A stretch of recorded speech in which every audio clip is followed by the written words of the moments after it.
Welcome to the Heartification podcast, where I interview people on how art has affected their lives and what it means to them. Art has a very special place in my life. It not only makes me feel happy, but it allows me to make others feel special.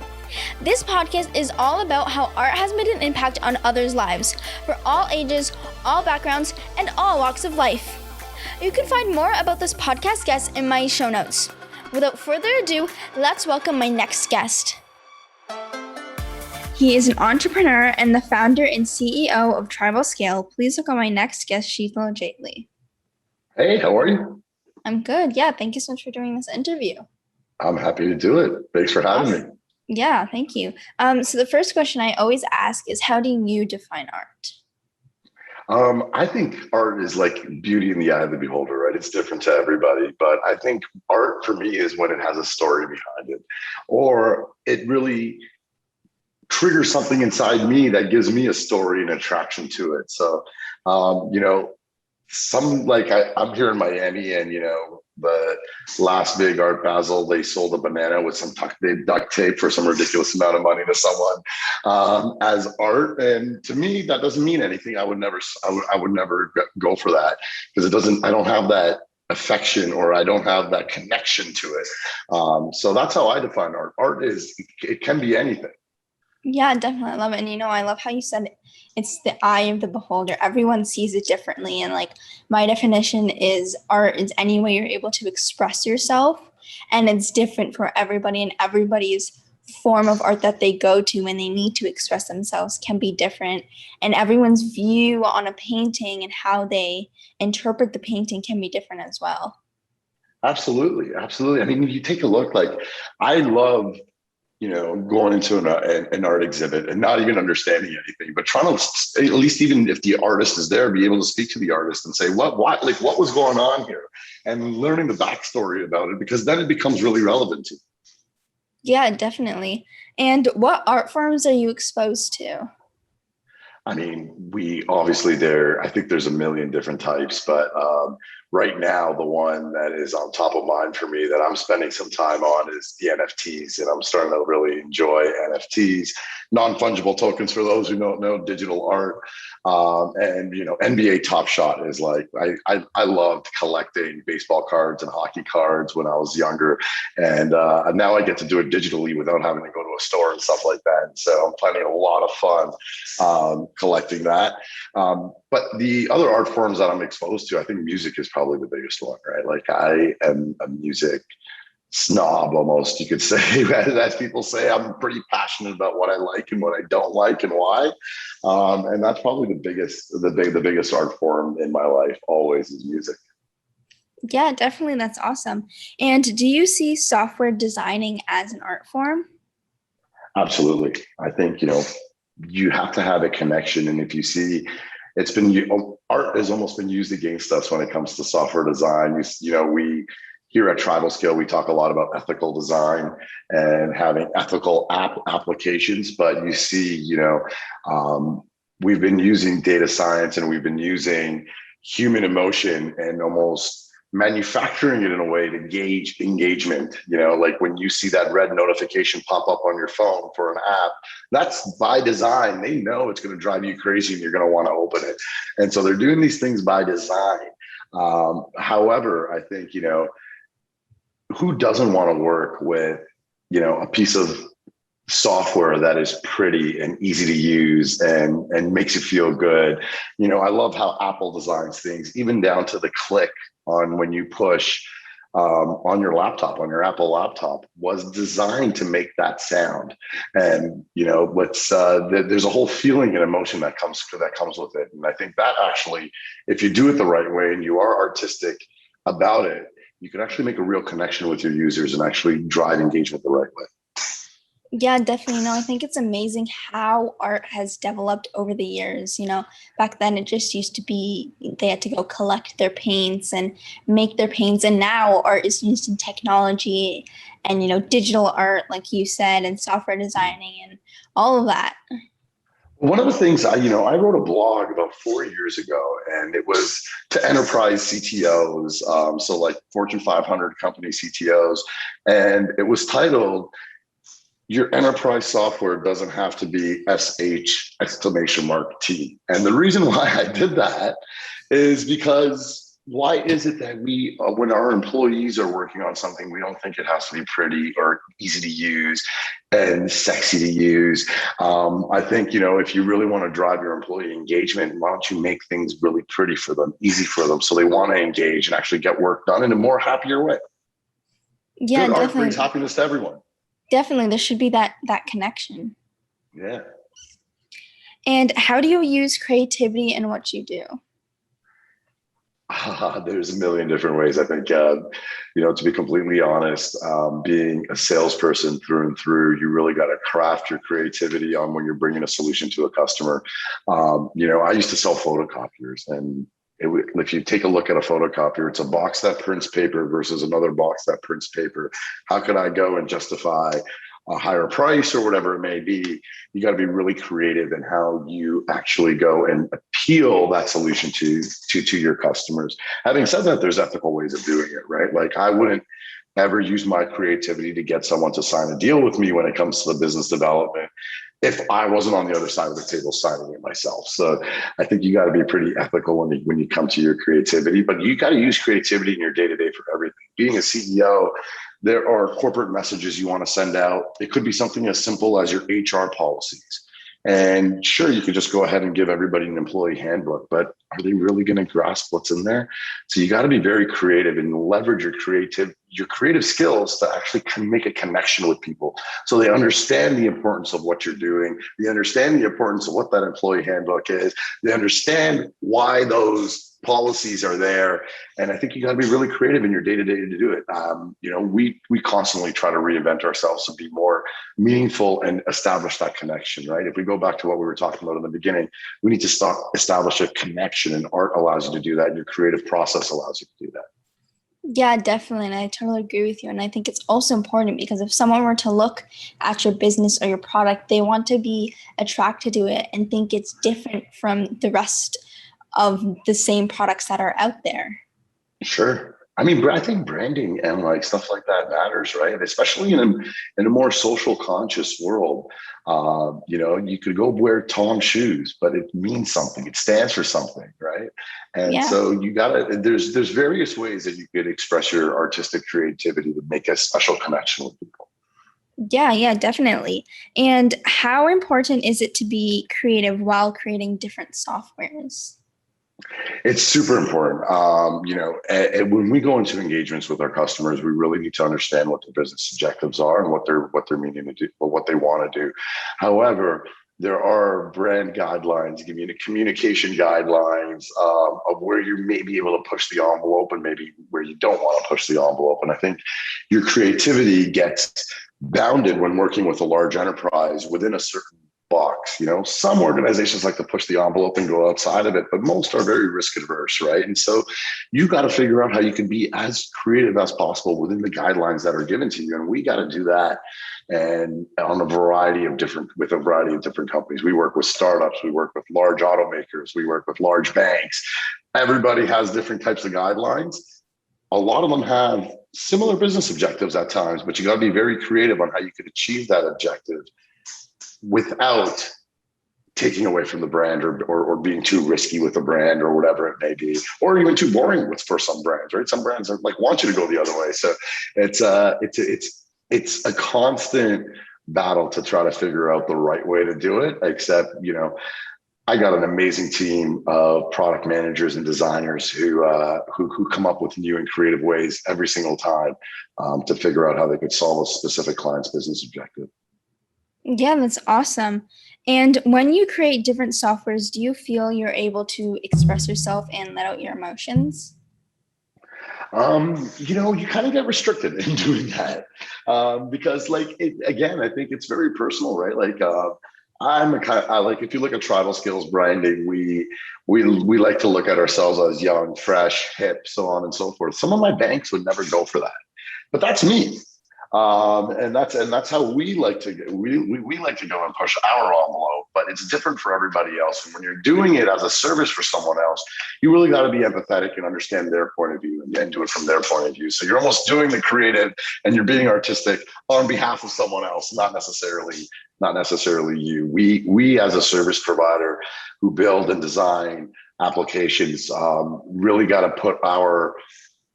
bring our skill sets of knowing how we do things a really cool, fun, innovative way. We got to definitely challenge our clients and push the boundaries and help them push the boundaries with them. But we also have to be very empathetic to what their brand means and really put ourselves in their shoes as to what is the communication or creative strategy that we gotta execute with them. Yeah, definitely. And I think it's, even though, there's rules to follow and stuff, I think it's important that you let people be creative.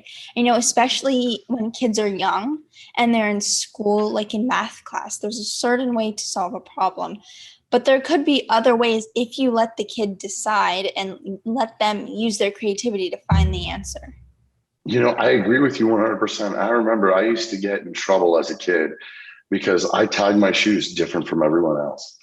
Because the way I tied them was very different and it wasn't the right way, apparently, on how to do it. But you know what? My laces were tied. So why does it even matter? But I think we definitely got to let our youth expand their minds and expand over the realm of possibility of, very diligent cadences that you have to follow. They have to start to understand there are different viewpoints and different ways to get to the same solution or even get to a better solution. You'll never get to a better solution if you don't give that freedom. Yeah, definitely. And how creative do you have to be while establishing a relationship to earn the trust of others?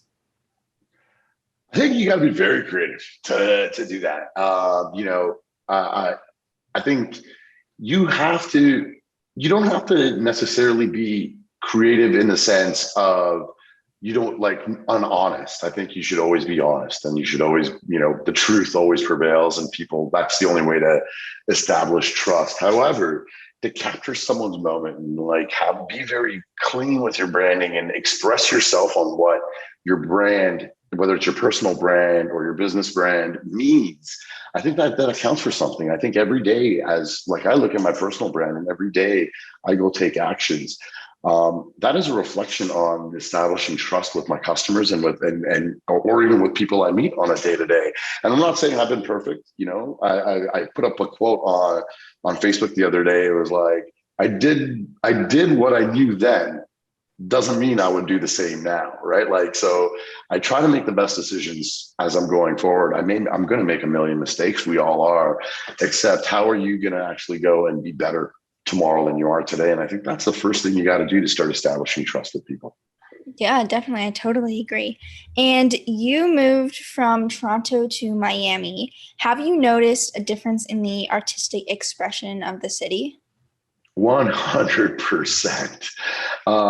People in Miami almost don't give a F about what anybody else thinks. They express their artistic way in the way they dress, the way they talk, and what they do.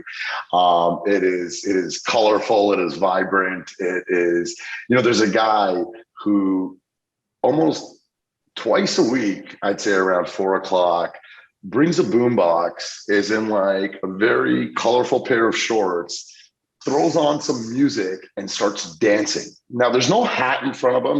There's no bucket in front of him where he's looking for money. That is just the way he expresses himself here in downtown Miami and has fun and puts a smile on everybody's face doing it. And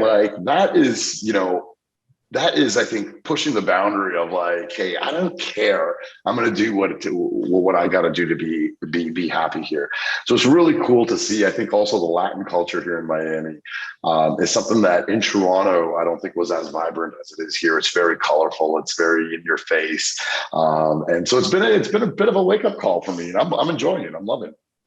Yeah, that's awesome. And it's so cool how you can look at two different cities and see how different people express themselves and how freely they're able to express themselves and the different art forms that are more popular just based on the city and the people, there. Yeah, absolutely. And the other thing I noticed here in Miami also, it's a very artistic city. I've never been in a city that has so many art galleries. I mean, almost every mall or district you go to here has some sort of art gallery or even has an art theme. Like you have the Art Deco district, you have the design district, you have Wynwood. And in Wynwood, it's spray painted all over and graffiti on every building. That's so cool. And so every single little even borough of this city has a way of expressing itself through art, which is very cool to see. Wow, that's awesome. Yeah. And art can be therapeutic and it can help people through difficult situations. So has art ever helped you through a difficult situation? You know, I think for me, it's been more the consumption of art has helped me through difficult situations. And I go back to music, I think if I'm in a bad mood, I know I actually have a playlist called Feel Good Tracks on my Spotify. And I go straight to that. If I'm not like having a good day, I'm like, I know I'm gonna put this playlist on and my mood's gonna change. And I think that is what I do. Like I use various art forms, especially music, to change my attitude, to start seeing things in a different light, to change the mood I'm having. If I'm going to the gym, I'm putting on some Metallica before I go, and I get really pumped up and like ready to go rage. And so, I think there's various ways that I control not only my emotion or the task in front of me by with the consumption of music.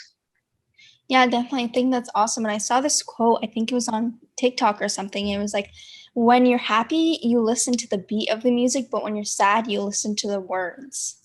Very, very true. I think you find a lot of meaning in music when when push comes to shove. Especially as an entrepreneur, I've been on the highs of high and the lows of low, and all of a sudden, all the lyrics start making a lot of sense when you're at the lows of low. Yeah, definitely. Exactly like that quote said. Yeah, yeah, absolutely. I think the other thing I think is, I love, and I do this kind of like on my desktop where I'll put like almost mood boards up on my desktop and like on one of the screens that I'm not using just to like keep myself focused, understand, hey, this is, it could be somewhere where I want to go vacation, or it could be, a picture of my family. And so it really starts to put things in perspective when I go and I start doing that, and I, create an intention for the week using the art, even just on my computer screen. So there's a good tip for everybody who's, especially during a pandemic, as we sit here just in front of screens the whole time, take a moment to really figure out what matters and leverage art that you have around you to do that. Yeah, definitely. That's awesome. And are you attracted to any particular artist? I went to the Banksy exhibit when it was in Toronto. And it was like Banksy's and somebody I've been following for a while. I think there's a bunch of theories as to who Banksy is. And I'll let your listeners Google who they think it is. But one of the big ones is like a DJ, a music producer from a band I really like. And so I've been following like the whole Banksy trend for a long time. But what I loved about it is the history that comes out of his art, the way he makes you think, well, what is actually happening in the world, what's politically happening in the world. And he expresses it through his art, and he's doing it for no money. Like he's just putting it all out there. And he's putting it in places that you wouldn't even think they should be, but you're like, oh, wow, that's what he did. I think, that really put a connection to me. I think, it really makes you start to think like, hey, especially during this pandemic, I think one of Banksy's pieces of artwork that really hit home for me was like, is the monkey wearing the sign that says "Laugh now, and one day we'll be in charge." And if you take a look at what our political leaders are doing right now and how they handle this pandemic, whether for the good or the bad, I think we all had a feeling in us at one point, like, God, we elect some of the dumbest monkeys in power of us. And so, I think he's been somebody I followed a lot. Yeah, that's awesome. And are you attracted to any particular art form? What would you mean by art form? Any art Would it form. be? What I've been really, it almost the kid in me that has me do this. I'm a sucker for like fireworks to music. I love when there's a good fireworks show that's happening, I'm one of those guys who will show up there hours before, with some popcorn and a blanket and wrap myself around and love to watch fireworks blow up to music. I think, the way when it's done right, it's so therapeutic. The other ones, being in Vegas, going to Vegas a lot just for conferences, and then actually living in Dubai, I could sit there and watch those fountains for 10 hours straight, and I'll be the happiest person in the world. I just listen to the music and watch the fountains blow up, and it's like the water's dancing for me. I love it. There's something about it that just attracts me to it, and I'm just, if it's happening around me, I'm there, and I'm just like, I tune everything else out. It's just me and the music and the fountain. Yeah, that's awesome. I think it's amazing how fireworks are also like designed, like which fireworks go at what time. There'll be like a bunch of fireworks, and then there'll be like a few seconds where there's like nothing and just like the sky. And suddenly there's more, and the different types and how it's all like in sequence it is. I find that really cool because it grabs your attention. It totally does. It totally does. I think it's another art form and another show when it's done well and somebody has really choreographed it. Like, wow, you're just in awe of what you're looking at. Yeah, I have also watched a drone show, which was really cool. So like, it was like 500 drones that went up, and they started creating different objects and like started telling a story, which is really cool. I think that could be the future of it, which could also be pet friendly for those with pets who don't like big bang fireworks that go off. I think there's definitely a new art form that's emerging with technology, with these drones that are going up and creating art. It's really cool to watch. Yeah, definitely. I've never heard of that drone show. Yeah, you got to check it out. You should go. You should go on YouTube and type in drone art. You'll see. Yeah, really awesome. Cool. And my Heartification project is all about giving back to the community. So, how do you give back to the community? I do it in a variety of different ways. The first thing I started realizing early in my 30s was, hey, I worked so hard on my career and to provide for my family that I should be doing more that's a little bit more selfless. And so in my early 30s, I started working with the food banks of Ontario, which is now called Feed Ontario. I sat on the board and really tried to use my skills and all my expertise and my experiences to really help try to end hunger. And so I did that. I also worked very closely with the Tech for Sick Kids Council, and Sick Kids is somewhere where I think it touches everybody. I think everybody knows someone who's been at Sick Kids if they haven't been there themselves and they grew up in like the GTA or even around the world. And so, the last thing you ever want to see is a sick child, and what could you do to help in that initiative? And so, I not only here at TribalScale, but outside of TribalScale, we do a lot to raise money and get the cause out.